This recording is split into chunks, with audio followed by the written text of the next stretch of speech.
this video, you'll watch me live as I design a compromised treatment for a Class 2, Division 2 debite case.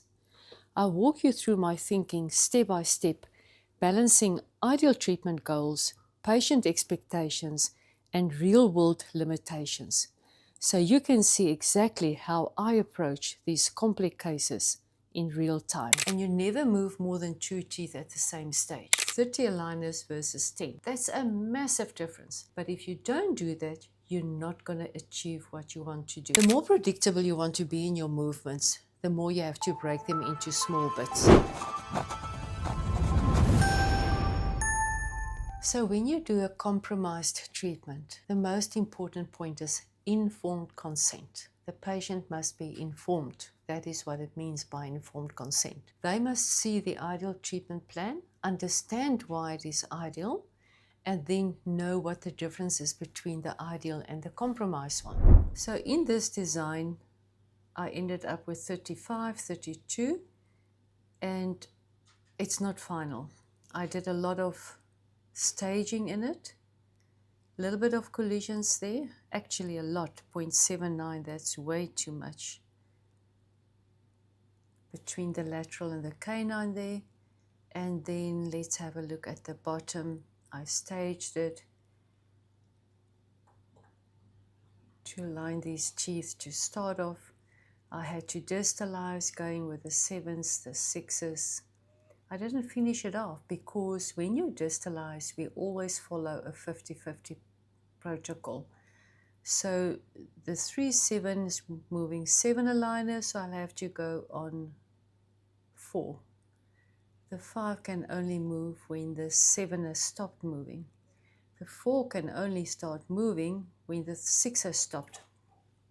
And the 3 can actually only start moving once the canine is in place. The canine can only start moving when the 5 stopped moving. No, when the 4 is in place, sorry.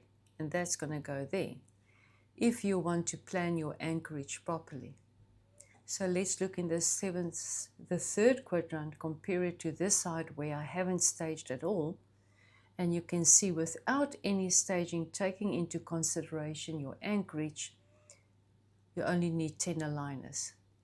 But there's no way that you can move en masse all of those teeth. So when you plan distalization or mesialization, you always have to work on a 50%, 50-50 protocol, which means each tooth have to move 50% of its total movement before the next one can start moving. And you never move more than 2 teeth at the same stage. That's now your posterior teeth, either distalizing or bringing them forward. And see the difference here. The 4th quadrant, no staging. The 3rd quadrant, staging. And you end up with 30 aligners versus 10. That's a massive difference. But if you don't do that, you're not going to achieve what you want to do. So there, 7, 6, 5, and no, I haven't got the 7, 6, 5, and 4. No, it's not. It's 18 aligners. And then I don't even have the 4 in its final position at number 18. Seam I have, there's a huge space there, so let's just check it out. Yes, so I closed it up again. Yeah, so that's why there's still a lot of work in this design. So I moved it back, started moving the others, intrusion, and then I brought those slightly forward again. I do that.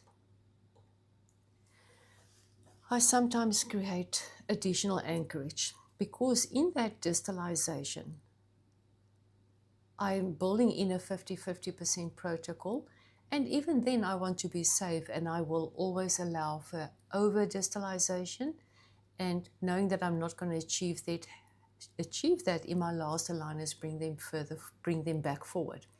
I know by the time that I get to my last aligners, I've rescanned and I'm able to adjust the treatment plan, and if I didn't achieve that amount, then I don't need to come that much forward.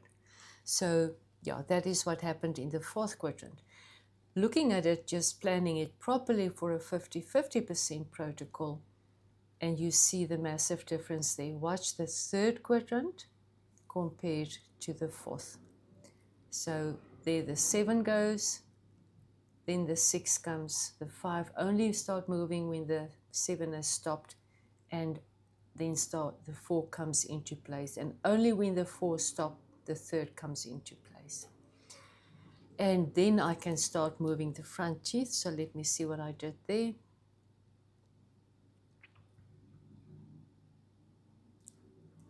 And I didn't do much with them, slightly changing the root chalk there. Let's just see. Yeah, I did. Oh, I did a lot of intrusion on them. That's the other thing. I need anchorage to do that intrusion. So when I do that amount of intrusion, I try not to work on the back teeth. The more predictable you want to be in your movements, the more you have to break them into small bits. So intrusion is one of the movements that's not as predictable, according to research, as I have found in my own hands. Posterior intrusion, extrusion, more difficult for me personally. Anterior intrusion, extrusion, I find it easy if I control the movements in the way that I do it here. I only do intrusion, nothing else. So see what it looks like on the screen. All the back teeth have stopped moving. There's nothing else moving. It's only intrusion. The other very important thing is when you do intrusion, take your root angulation into consideration. Not only protruding them to get enough area of push on the tooth surface itself. Now, sorry, I'm going to redo this one. I'm going to change my wording to make it more, to explain more. When you do extrusion, I procline the teeth and I use my attachments to give additional surface. When you intrude, you don't need to procline them. I said it wrong. When you intrude, you don't need to procline. But what you need to do is you need to check the root direction in the symphysis or in the maxilla. You have to be in the trough of bone. If your maxillary incisors, for instance, is very upright, like in a class 2 division 2 upright or slightly inclined lingually, palatally, and the roots are close to the cortex there and a point comes in, then you're going to hit the cortex and you're not going to get any movement. So you have to procline the teeth and get the angle going into the palate, and then you can intrude. And the same for the bottom teeth. If they're very upright or procline too much and they're not lying right in the symphysis, you're going to hit cortex. You have to have it in the middle of the trough of bone. So check that out. And then secondly, I minimize the movements by intrusion and nothing else, and I use attachments next to the intrusion.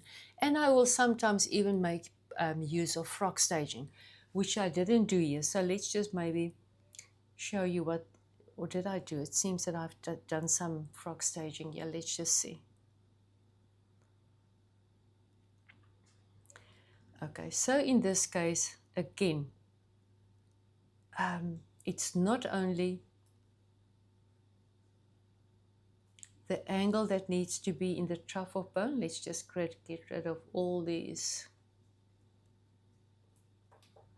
figures that obscure the view. There you can see the teeth are very upright.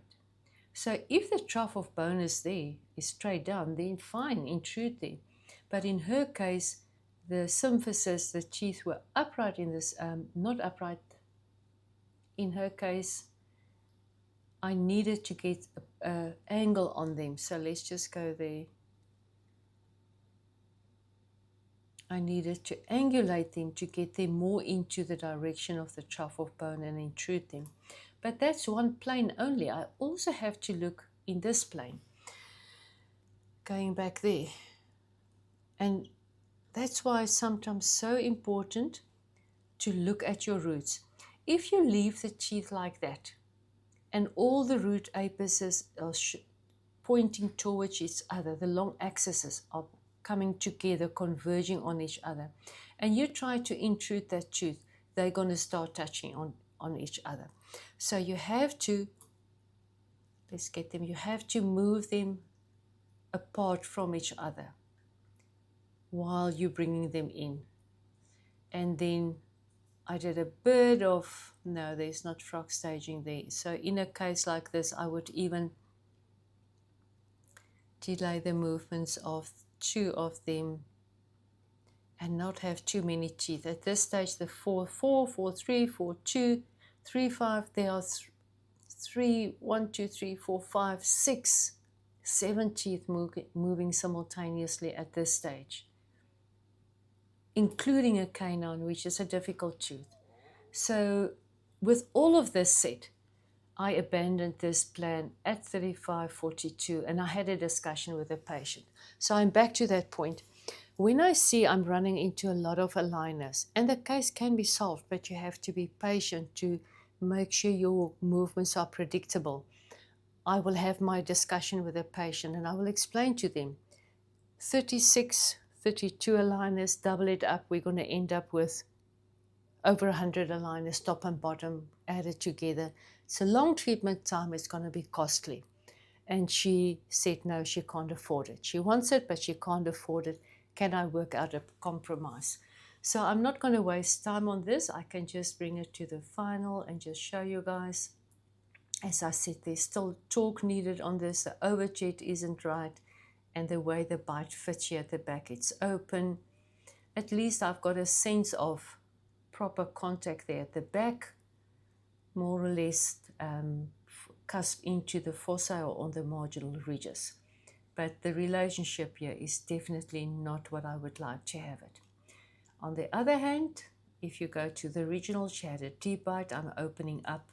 I won't get this full expression here. Torque, I definitely need more, the roots further back. And all of that movements are going to increase the number of aligners. So let's just save this case.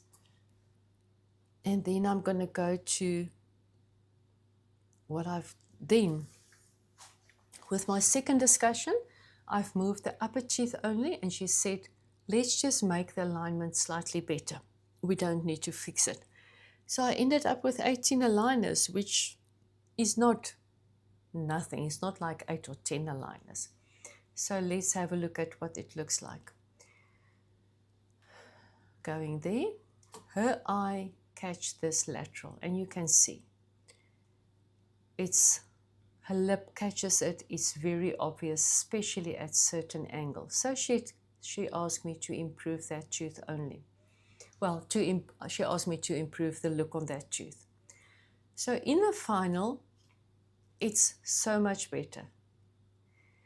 The problem looking at it from the front is there's a huge difference in the height of the canine and the lateral.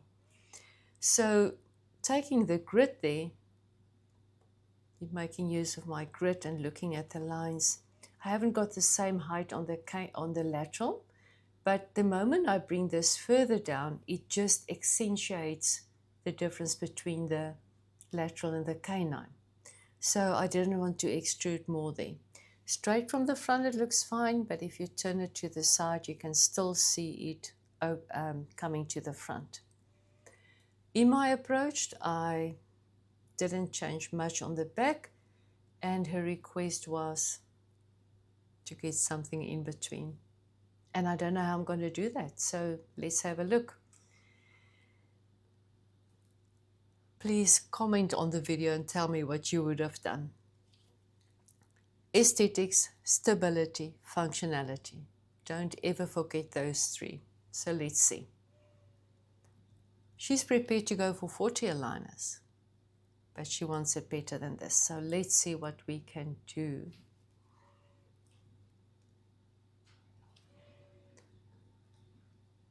I'm just going to take the teeth to a position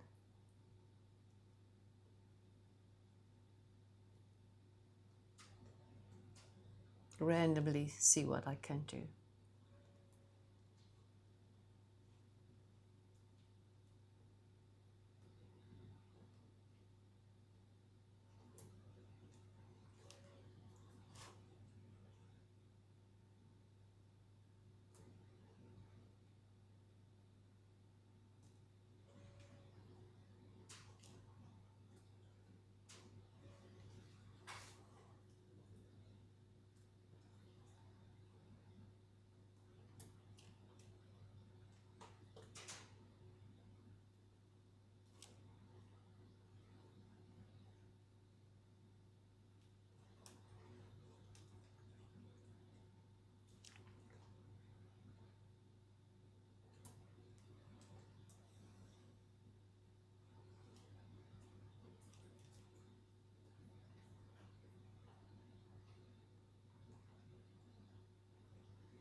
Okay, so I have to create space.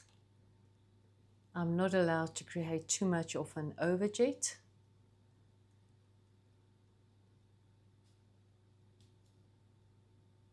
And I know the patient is asking a lot, but I love every challenge that comes my way. So let's just quickly see. This is this case. Let's go there. I'm just going to close this one, don't save. And let's go to this one.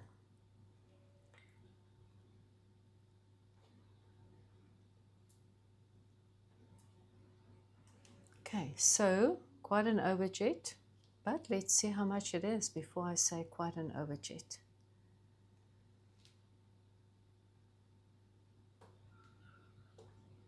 That's like 10 millimeters, I would guess. Let's see.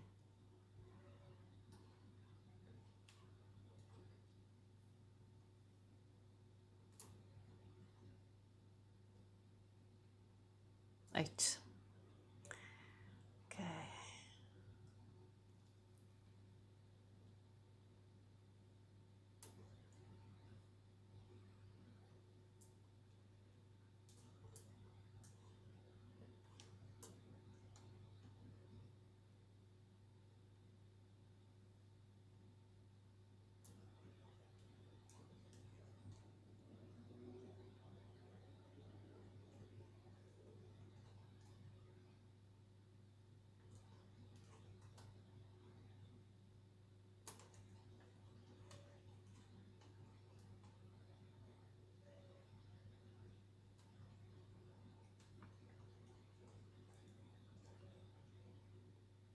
Goodness, so difficult.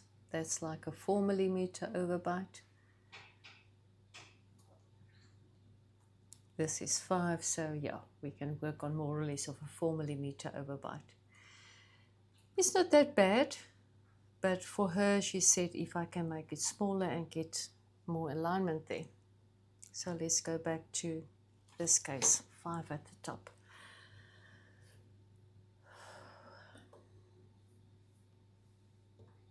I'm back at 4 millimeters. I'm going to have to make it less than that. A quick interruption. If you found this video helpful this far, I believe you will enjoy my weekly newsletter in which I send out tips gained from 30 years of experience, which you can use to improve your treatment outcomes. My promise to you, it won't take you longer than 60 seconds to read each newsletter. If you are interested, the link is in the description box below.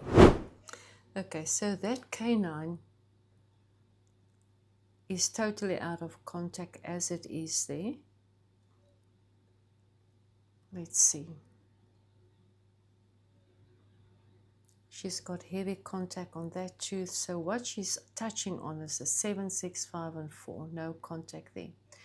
So if I move this one more out of contact, I don't know if it's really going to make a difference to her functional capacity, function. So let's just play around with it, see what we can come up with.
what I am doing here, it's something that, yeah, may create a lot of criticism. And I don't know if I'm going to present it. I'll see if I'm going to present it to the patient, but I'm just playing around and enjoying the challenge. So I've been able to create 0.17. That's not a lot. So, but what I want to try and do is see if I just slightly stagger the teeth and taking that visual effect.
Lining up the two front teeth, I think, is for aesthetic purposes a must.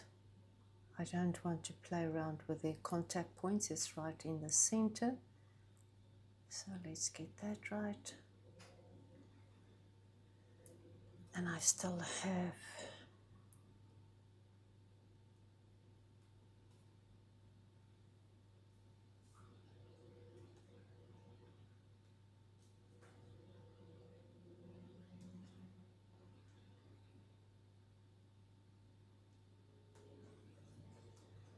let's just find, I can work out how I'm going to get there later on. Whee.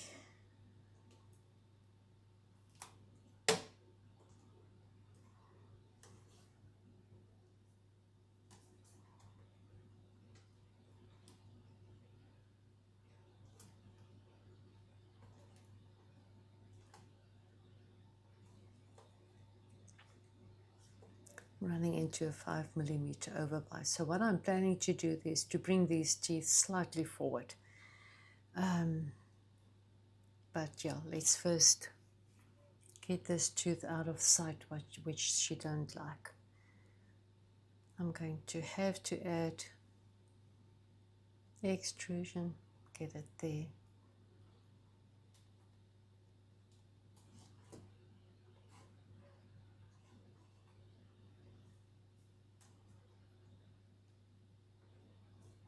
Add extrusion, get it there.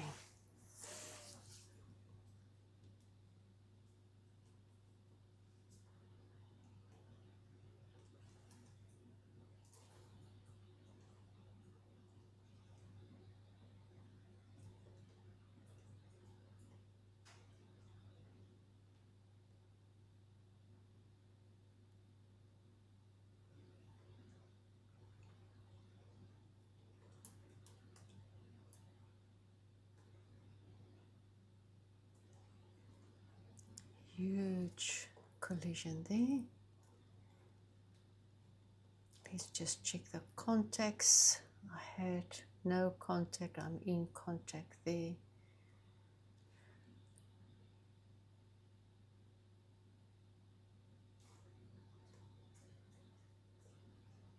Oh, I brought it down extrusion, that's why I've got that contact. So let's intrude slightly. No, that's the wrong movement.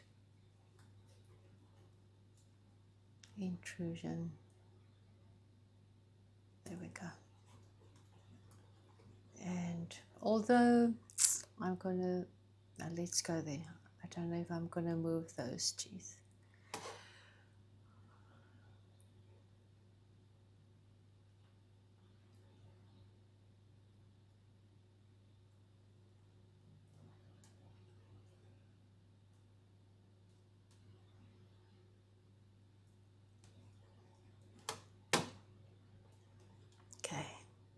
let's see what we can do with the bottom.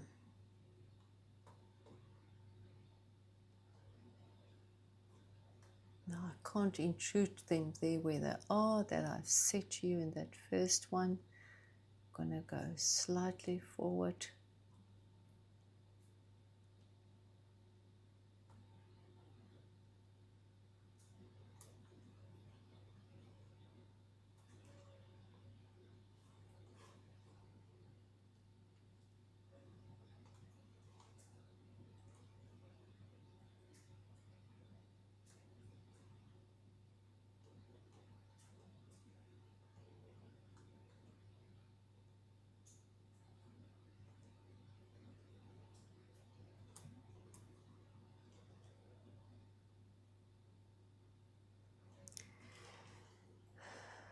Let's just see what happened here.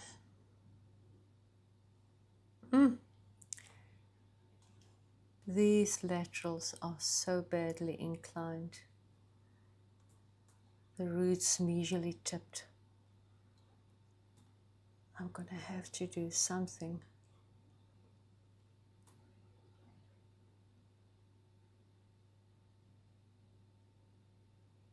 Not an easy movement, but I'm doing a lot of unpredictable movement here. Sure.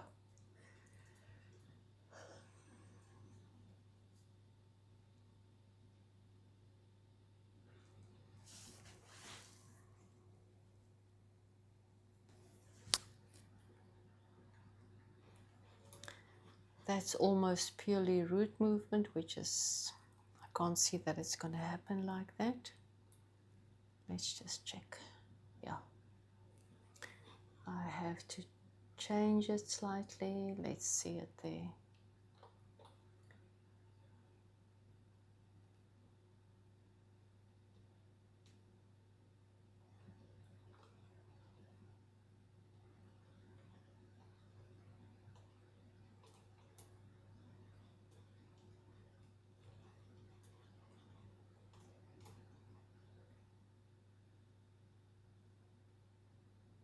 I don't like it.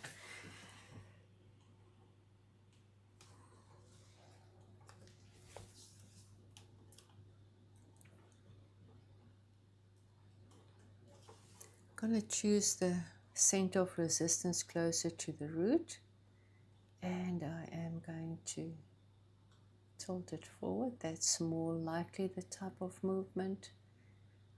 Let's do it there with that one as well.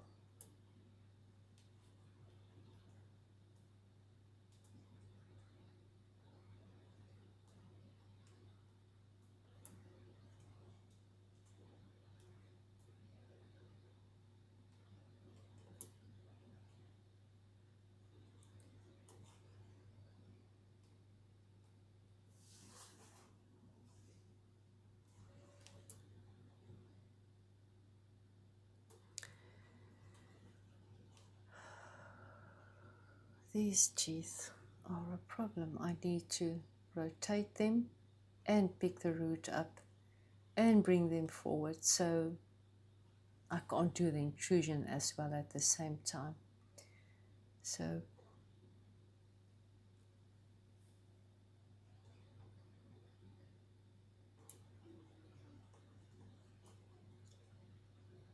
and rotating and bringing it forward.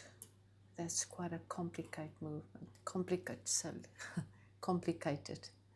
So let's do that. And let's just remove that to see, keep an eye on that root and see what happens with it.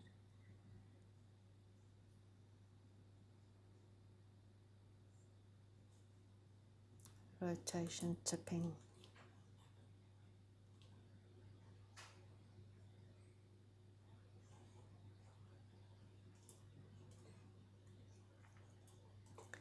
It's not an easy movement what I'm adding in there. So let's do it here. Pick it up it right. And bring it forward. There we go.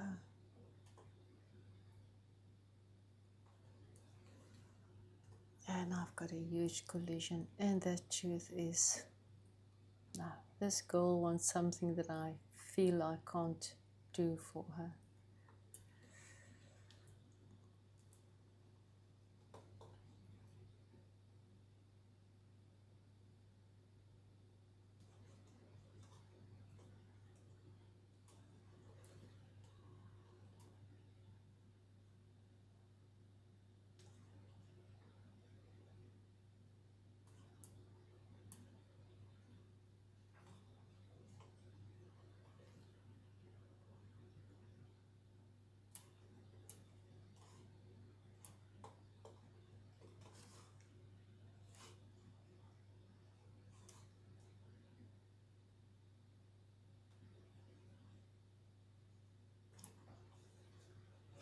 The crown of the 4-3 stays almost in the same position, and the root have to move. Again, a difficult movement. All of the movements in here, it's not impossible, but difficult. If I only move the root now, no crown movement at all, it's going to be a hard ask. I don't even want to use that space. I need freedom for that tooth to move there. But there I've got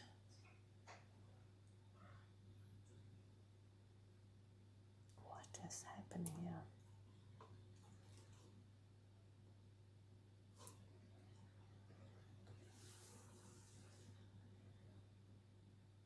There we go. 13, I've got 19 there. Got 12 to save there.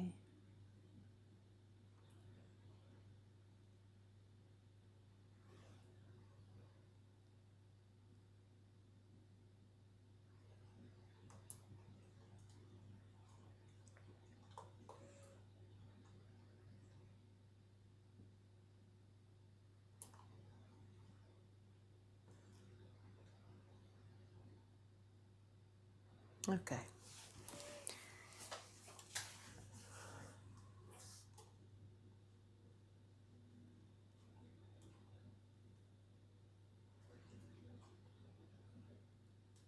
Sure.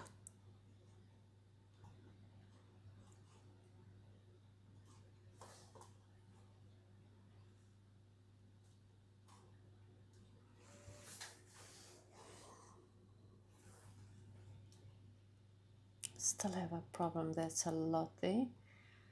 Let's get that tooth canine in there. Still a 0.3.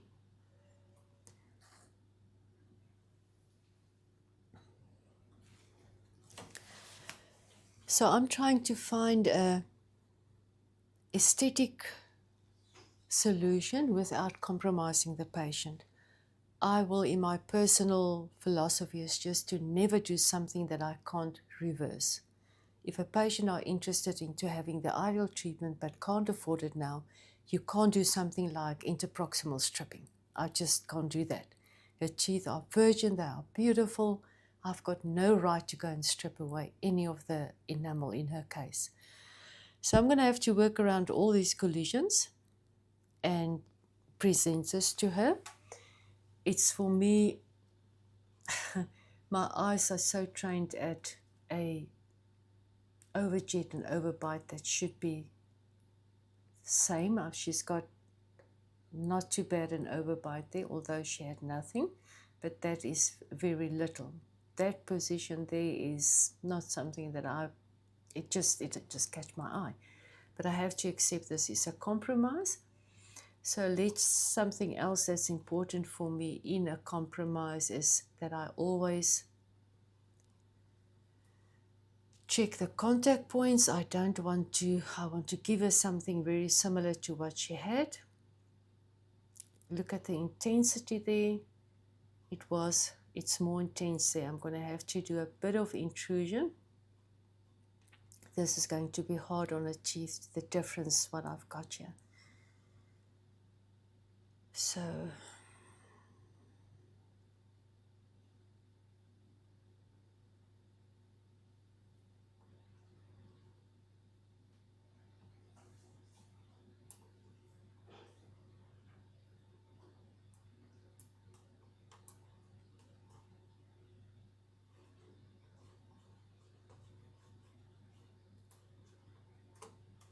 Okay, it's because of the rotation on that tooth.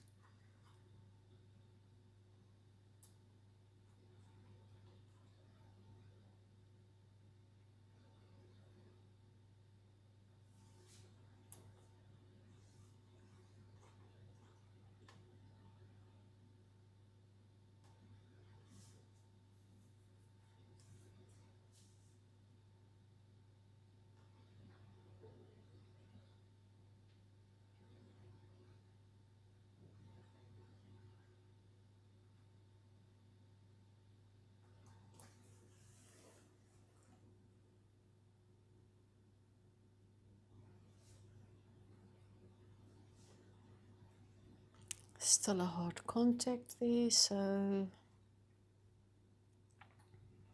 see if I intrude slightly.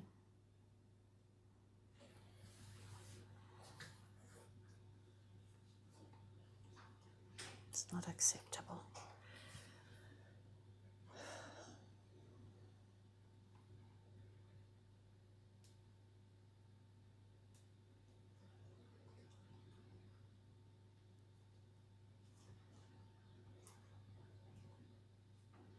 I'm getting collisions there, but let's see if I can.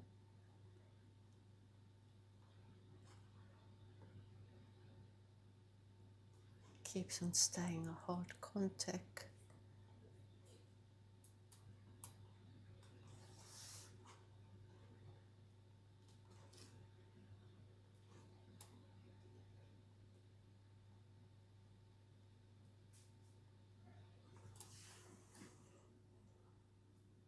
Yeah, maybe something like that. Still got collisions. I'm going to have to sort that out.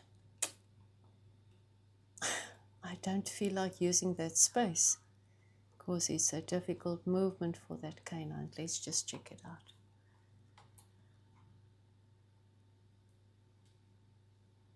That doesn't look too difficult, but it's all about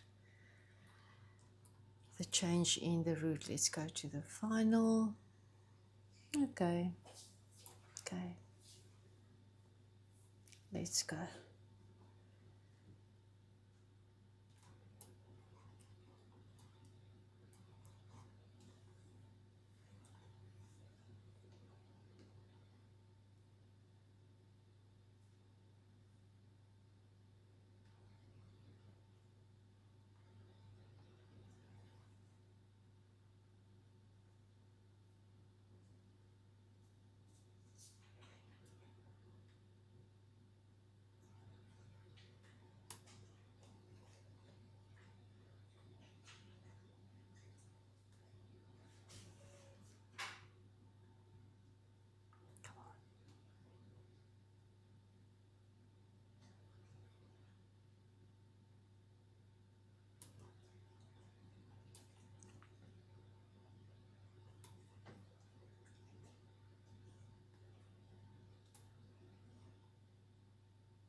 0.1.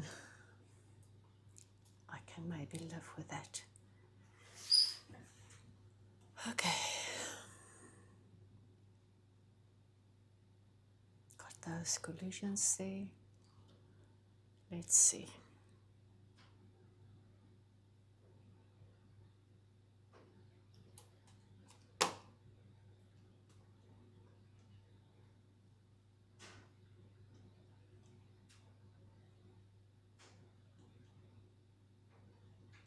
Doesn't make a difference.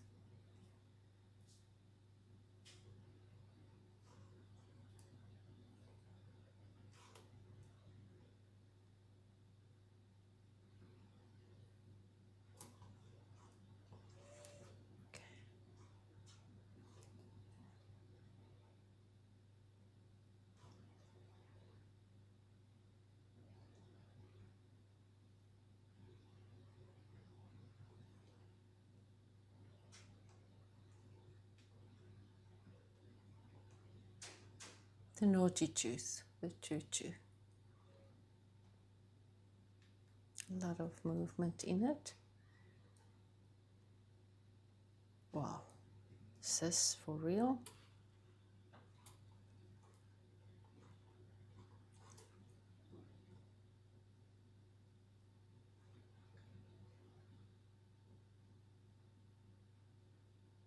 It is. Ah, so that tipping is expressed only all in that last movement. I can put it into that first part, but okay, so that is the final position.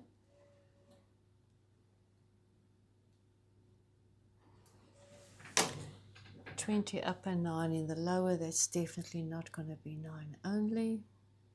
So let's see. Between the 1, 2.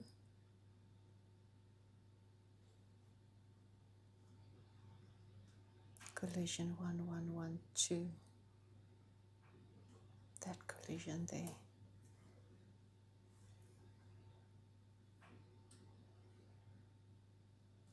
Gonna delay the movement there.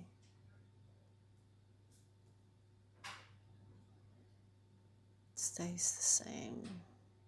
Bring it down to there.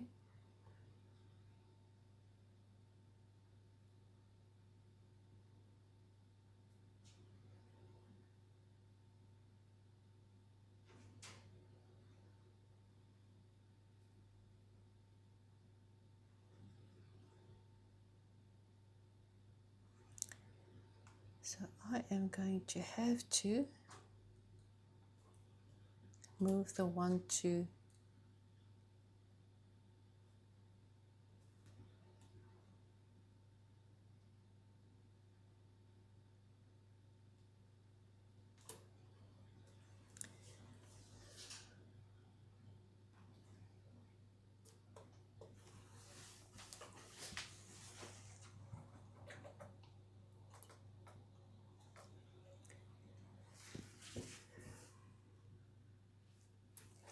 Okay.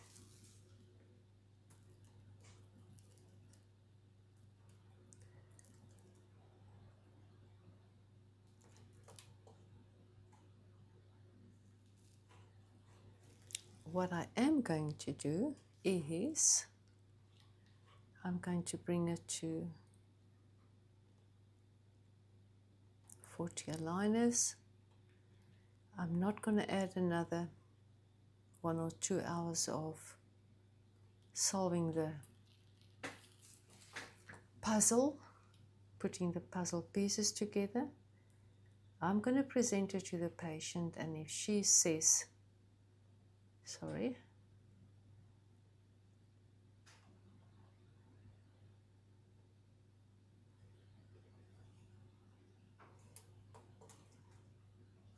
that she can live with this design, then I'll spend the hours on changing it. But it's a lot of hard work that's going in here, so there we go.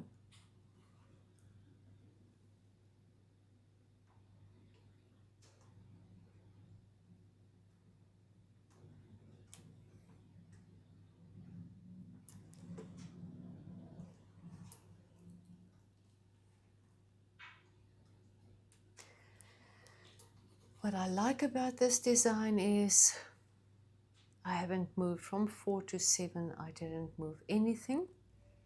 And if we look at the contact points,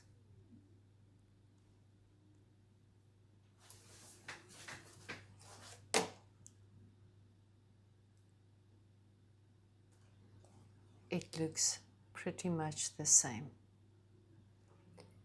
And everything is reversible. So let's put that all together.